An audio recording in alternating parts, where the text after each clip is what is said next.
On voit souvent des visites d'appartements à Séoul, mais est-ce que vous avez déjà vu une visite de maison? Pour la première fois, on est allé visiter une maison dans une ville au nord de Séoul. C'est une maison toute neuve avec un jardin et il y avait même une piscine, ce qui était vraiment pas du tout dans nos critères, mais on était vraiment curieux de voir ça. Au rez-de-chaussée, il y avait un petit salon avec une cuisine. Je trouve le design de la maison vraiment sympa, ça fait très moderne. Il y avait également une chambre et aussi une petite salle de bain. C'est la première fois que je voyais ça, mais le lavabo était un peu à l'extérieur de la salle de bain avec des petits meubles de rangement. Et du coup, à l'extérieur, il y avait une petite terrasse en bois avec le jardin et une piscine.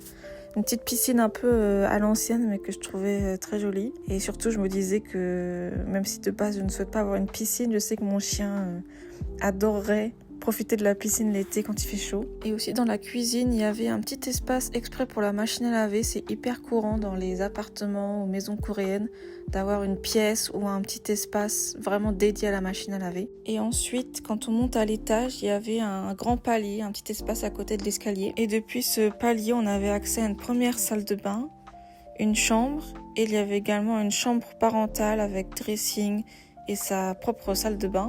Et il y avait surtout un accès à la terrasse, ce qui est quand même bien sympa. Et voilà, on peut voir encore un petit peu le jardin et la piscine, à quoi ça ressemble. Ah oui, et ce qu'on voit en briques rouges dans le jardin, apparemment c'est pour faire des sortes de petits feux de camp, pour faire griller des choses, etc.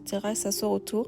C'est la première fois que je voyais ça. Enfin voilà, c'était intéressant de visiter une maison. Je ne pensais pas avoir l'occasion de le faire. On n'est pas allé plus loin à cause du prix, de la localisation et aussi du jardin ouvert, ce qui pose problème pour notre chien. Et dites-moi ce que vous en pensez, si vous auriez aimé vivre dans une maison de ce style en Corée du Sud. Et si ça vous intéresse, je peux faire d'autres vidéos pour vous montrer les autres types de logements qu'on a visités et l'appartement qu'on a choisi dans lequel on déménage dans 2 semaines.